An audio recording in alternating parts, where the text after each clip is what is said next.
gente vai falar um pouquinho agora sobre políticas públicas e recorte racial em relação ao enfrentamento e às mortes pelo coronavírus.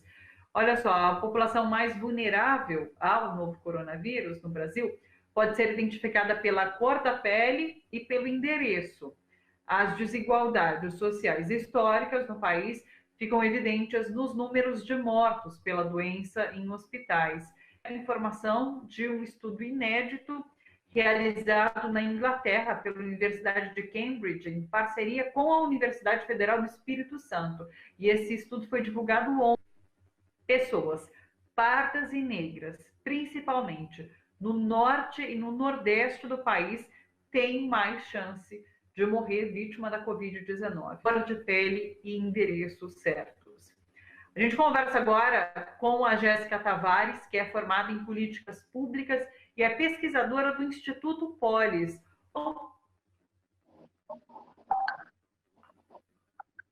Oi, Thalita, boa tarde. Oi, Jéssica, já está com a gente?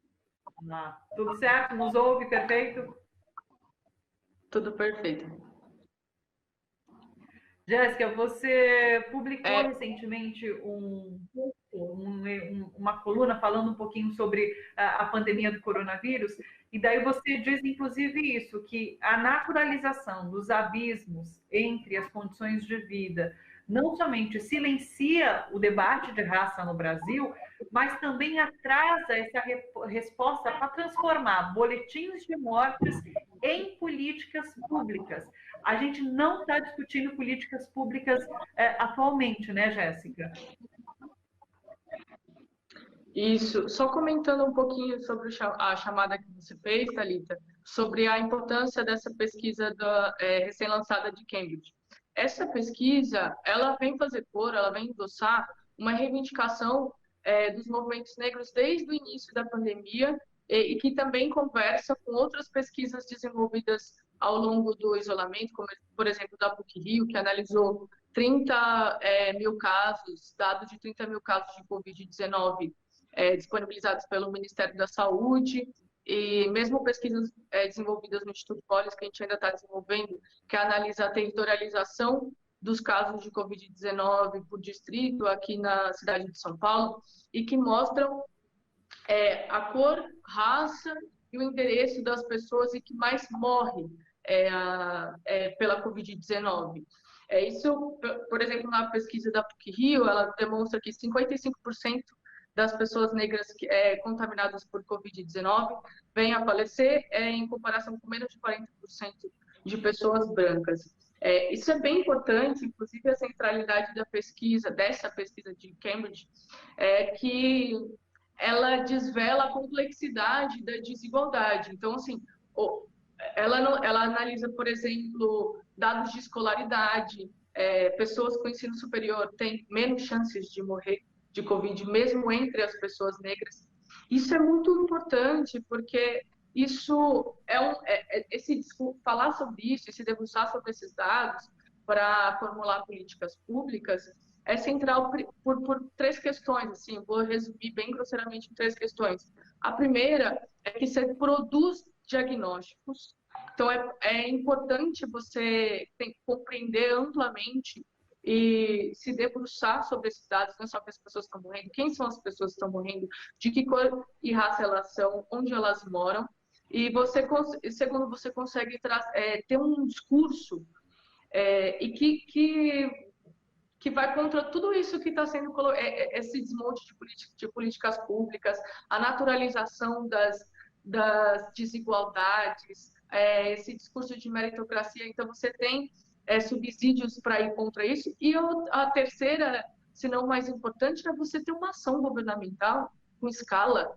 né, com recurso, que não vai ser omissa em relação a essas pessoas negras morrendo. É importante dizer que esse estudo revela que o segundo maior fator de risco para a pessoa no Brasil é a raça cor. Isso tem que ser estarrecedor. Perdendo apenas para a idade, tem que ser estarrecedor. É claro, isso que você mostra é que, de acordo com esses dados que a gente tem acesso e que poderia ter acesso, porque a gente sabe que muitos não existem.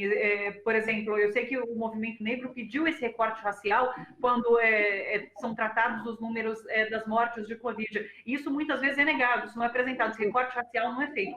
Mas é a partir disso que a gente pode discutir como enfrentar mais diretamente a pandemia. Tem um tópico, inclusive, nesse texto que vocês publicaram, que é em relação ao questionamento de aglomeração nas regiões periféricas. Se é que o poder público, e sabe, né, o poder público tem conhecimento sobre aglomeração em regiões periféricas, por que não desenvolver uma política voltada especificamente para essas populações? Isso não foi feito, né? Exatamente. Só voltando no que você disse, que os movimentos negros reivindicam, né, esses dados, porque esse também é um problema muito sério nos últimos anos, que cada vez mais a gente tem que lutar por esses dados, porque eles constroem esse discurso.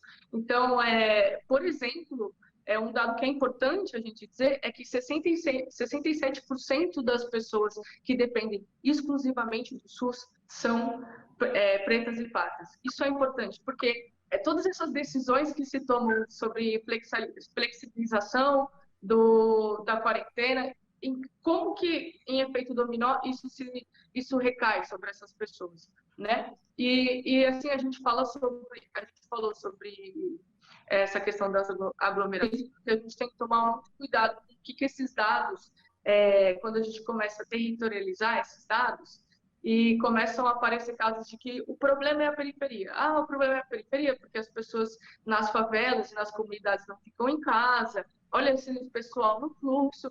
Isso é uma manobra, você pega o dado e você conta a história que você quer com ele. E isso é bem absurdo, porque você não olha o que acontecia antes da pandemia. Não é que a gente começou a analisar esse território, esse lugar já existia antes da pandemia e já acumulava uma série de ausências do Estado antes da pandemia. E como essa pandemia acirra. Então, sim, o isolamento ele é mais difícil para pessoas que vivem em situação de coabitação, ele é mais difícil para as pessoas que têm, que têm uma relação de trabalho informal, mas ela é possível, ela tem que ser um direito. O isolamento para as pessoas periféricas tem que ser um direito garantido. Agora, é uma função do Estado equalizar isso. Como vai executar isso? Porque criminalizar, culpabilizar as periferias é muito antigo. A gente quer saber quais são as respostas do Estado para uma situação de pandemia mundial. Então, as nossas propostas, né, as nossas provocações com esse discurso onde estão as políticas públicas territoriais, locais? Cadê a governança local? Por que não a utilização dos equipamentos locais nas periferias, como tem feito muitas lideranças de bairros ou organizadores das comunidades de crise que têm distribuído máscaras nos locais, que têm feito a gestão desse território. Então, assim, é importante não tratar e não unificar as periferias como um bloco homogêneo, todas elas são iguais, como a Brasilândia. Não, a Brasilândia é igual para Jaú. Não é. São situações, é um contexto de função para o isolamento ser possível para aquelas pessoas. É diferente, a gente precisa responsabilizar o Estado por essa efetivação, não dá para ficar civil garantir isso. Só para finalizar, Jéssica, tem um outro ponto que é bastante importante também, quando você fala dessas lideranças de bairro, sobre iniciativas que são tomadas por comunidades, seria muito importante que isso tudo fosse de alguma forma institucionalizado, que essas unidades pudessem fazer parte também do poder público, para sugerir, para opinar, para mostrar realidades e, a partir disso, construir também políticas públicas, né? Sim, isso é muito importante. Talvez uma das coisas que Então, se a gente pode falar de aprender coisas nesse contexto, nessa situação terrível que a gente vive, tá aí uma grande lição, como essas pessoas já fazem política pública e gestão de crise a vida inteira. Essas pessoas fazem gestão de não as condições, de não ter os melhores serviços de saúde desde sempre. E agora, nesse contexto, elas sabem por onde começar porque elas conhecem aquele território. E tem um problema, é maravilhoso a gente poder contar com a solidariedade das pessoas. A sociedade civil, de fato, tem se organizado amplamente para atravessar esse momento, inclusive central, no momento que a gente não pode contar com o governo, porque atrasa a situação, a questão do auxílio. Tem sido muito importante. No entanto, tem um problema de escala, tem um problema de conseguir fazer com que isso seja suficiente para atravessar esse momento, que 3 meses pode parecer pouco para algumas pessoas, mas 3 meses para uma pessoa que não vai ter uma renda fixa, que não sabe quando vai poder sair para trabalhar, o Estado escala com essas pessoas. Então, sim, nós temos um problema muito sério de institucionalizar soluções. E eu espero que, a partir dessa pandemia, a gente consiga, agora que todo mundo está falando de desigualdades, consiga perceber como a gente pode institucionalizar as soluções, não só que foram arranjadas para atravessar a pandemia, mas também para tirar da normalidade que pessoas morem na rua, que as pessoas se aglomerem em situação de risco, como outras coisas. Claro. Conversamos com Jéssica Tavares, pesquisadora do Instituto Polis. Jéssica, muito obrigada. Até uma próxima. Eu que agradeço. Tchau, tchau.